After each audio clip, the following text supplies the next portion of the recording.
एक और स्टॉक जिसकी ओर से खबरें आ रही है वो है केईसी इंटरनेशनल, वो भी आपके लिए हाजिर करेंगे। दरअसल केईसी इंटरनेशनल को ऑर्डर मिले हैं करीब 1000 करोड़ तक के। डिटेल्स लेंगे कंपनी के एमडी रमेश चांडक हमारे साथ लाइन पर है। मिस्टर चांडक, स्वागत है आपका सीएनबीसी आवाज पर। अगर एक अंदाजा दे सके 1000 करोड़ के ऑर्डर्स किस स्पेसिफिक क्षेत्र के लिए है और आपकी टोटल ऑर्डर बुक पोजीशन फिर इन ऑर्डर्स के जुड़ने के बाद कहां पर खड़ी होगी? ये जो 1044 करोड़ की ऑर्डर हमको मिली है उसमें दो ऑर्डर हमारे को, एक मिडिल ईस्ट से मिली है, एक सऊदी अरेबिया से और एक कुवैत से। उनकी टोटल करीब 424 करोड़। घाना से एक ऑर्डर मिली है 75 करोड़ की। और पावर सिस्टम में डिस्ट्रीब्यूशन की ऑर्डर है 233 करोड़ की, जो भी हमको एमपी से मिली है।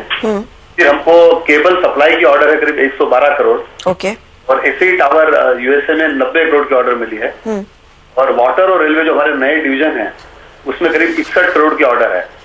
और इसके अलावा कोई छोटे ऑर्डर है सऊदी अरेबिया और अबू धाबी से, वो करीब 49 करोड़ के हैं। अगर से एक ब्रेकअप दे सके ट्रांसमिशन लाइन बिजनेस में आपकी टोटल ऑर्डर बुक पोजीशन कैसी है वहीं पर, क्योंकि एक ग्रोथ फैक्टर हमेशा केईसी इंटरनेशनल के लिए रहा है, तो पावर सेक्टर से किस तरह के ऑर्डर्स आ रहे हैं और क्या आउटलुक है, कब तक एग्जीक्यूट करने पड़ेंगे आपको? ये 61 करोड़ की जो वाटर और रेलवे की ऑर्डर छोड़ के बाकी सारी पावर सेक्टर की ऑर्डर है। और ये ऑर्डर अभी ऑर्डर बुक हमारी करीब 8000 करोड़ के ऊपर हो जाती है। ओके। और इसका जो नॉर्मल एग्जीक्यूशन है 18 महीने के करीब रहता है। उस हिसाब से ऑर्डर बुक काफी अच्छी है आज की डेट में। ओके। इस क्वार्टर के अंत तक हम इस 8000 करोड़ का कितना हिस्सा एग्जीक्यूट होते देखेंगे? देखिए, नॉर्मली हमारा जो है कि उसको 18 महीने में एग्जीक्यूट करते हैं। पर्टिकुलर क्वार्टर में ज्यादा कम वो हो सकता है, डिपेंडिंग अपॉन कैसे रेंज से कैसा टेरिन है। लेकिन 18 महीने में सारी ऑर्डर एग्जीक्यूट हो जाएगी। वाटर और रेलवे के लिए क्या प्रोजेक्शन है मिस्टर चांडक?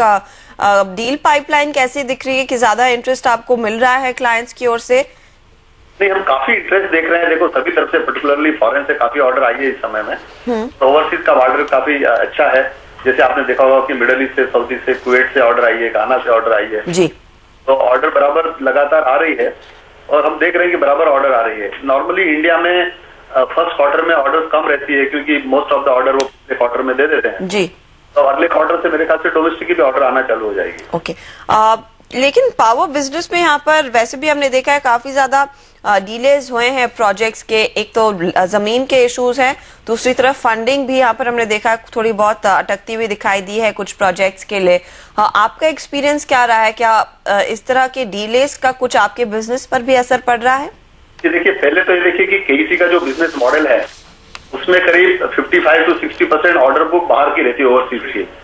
और इंडिया की करीब 40-45% रहती है। तो हमारे पे लोकल इश्यूज का इम्पैक्ट उतना नहीं पड़ता जितना कि जो प्योर डोमेस्टिक प्रोजेक्ट कर रही है कंपनी जी। और ओवरऑल ऑर्डर बुक में हमारी पीजीसीएल की करीब 15% की ऑर्डर बुक रहती है। तो जो इम्पैक्ट आता है ओवरऑल कंपनी ऑर्डर बुक में वो बहुत ज्यादा नहीं रहता है।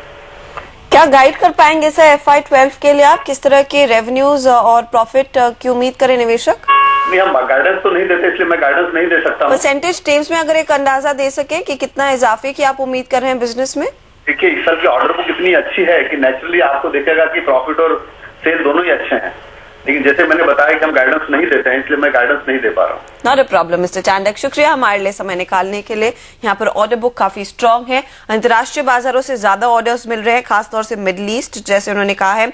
पावर स्पेस के ऑर्डर्स वहां पर ज्यादा मिल रहे हैं। वाटर और रेलवे ये एक नया सेगमेंट है, वहां पर करीब 60-61 करोड़ के ऑर्डर्स हाथ लगे हैं। उम्मीद है कि आने वाले तिमाहियों में आगे और भी ऑर्डर्स ऐड होते हुए दिखाई देंगे। लेकिन जैसे चांडक साहब कह रहे थे कि भारत में जो भी डीलेज हो रहे हैं पावर क्षेत्र को लेकर, उसका ज्यादा असर कंपनी पर नहीं पड़ेगा क्योंकि 55 to 60% इनकी ऑर्डर बुक इंटरनेशनल ऑर्डर्स से है और बाकी का हिस्सा यहाँ पर डोमेस्टिक ऑर्डर्स से है।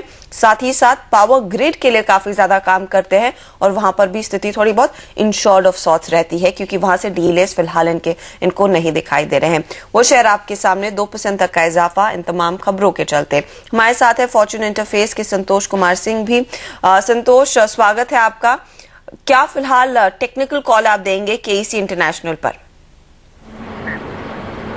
हर्षदा, देखिए मीडियम टू लॉन्गर टर्म जो इसका ट्रेंड है वो अभी भी डाउन है। 95 रुपए के नीचे जब तक है मीडियम टू लॉन्गर जो है डाउन दिखता है, लेकिन इंटरमीडिएट जो टर्म ट्रेंड है वो काफ़ी मुझे अभी अप लग रहा है। इसमें वॉल्यूम काफ़ी एक एक्सपेंशन देखा गया है लास्ट के कुछ दिनों में।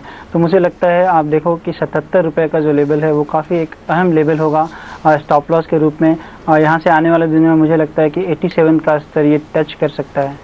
चलिए 87 तक जा सकता है ये शेयर, तो अगर पोजीशन है बनाए रखें या फिर नई खरीदारी भी बनती है। 77 हालांकि स्टॉप लॉस होगा। संतोष, साथ ही जैकॉब 5% भागा है ये